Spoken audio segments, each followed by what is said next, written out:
Yeah, I'm gonna be flexing Winslow laterally with the bridle. So you've seen him already flex with the halter, and I'm gonna do the same thing in the bridle. So he's actually really soft. He was really soft in the halter too. I really like that. Like if he did that like two more times, I would be done. So in the last critique with the halter, I did too much. That was my critique, was like too much. So I'm assuming I'll probably do that here too. But yeah, really soft. I mean, decent releases there. Really, that's good enough for me. Like he's um he's being awesome.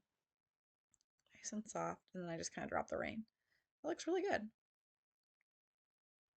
Yeah, a little bit much bend. He doesn't need quite that much bend. Yeah, this is plenty. So yeah, uh, my critique would be just a little bit less here. Just not asking for quite as much. Really, like he's doing it.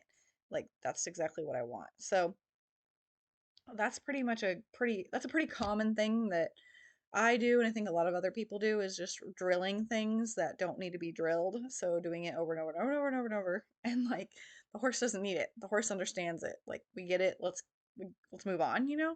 And I think that would be best for everybody involved. I know I need to try to work on that, but definitely watching the videos helps me. This is a long time ago, but I still do that even with my clicker training.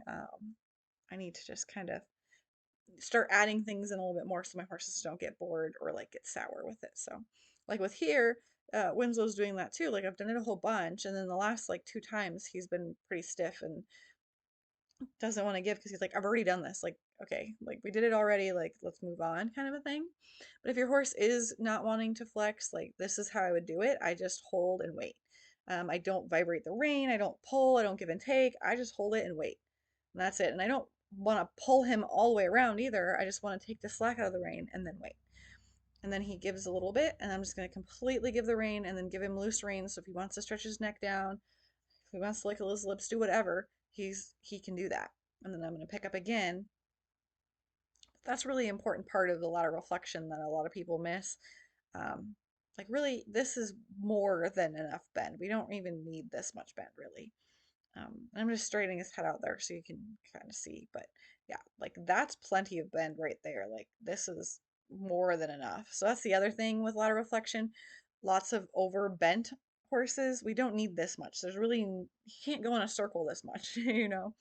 So just where I said before is plenty. You don't need that much.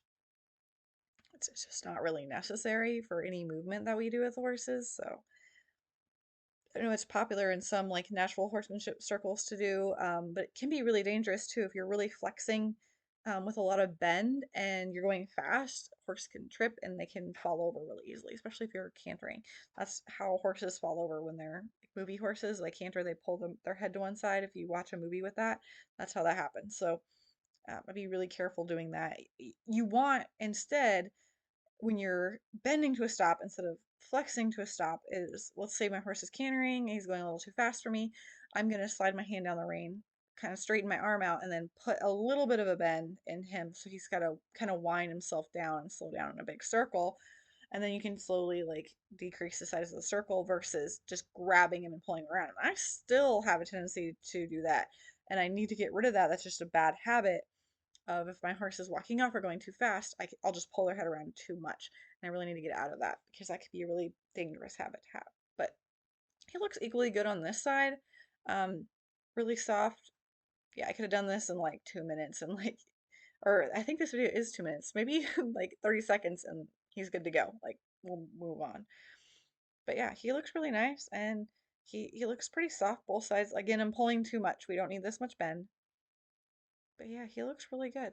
When I bought him, he had been ridden. I just didn't know the extent of it. So apparently he does have some steering and knows some knowledge of the bit. So those are all good things. But he looks nice.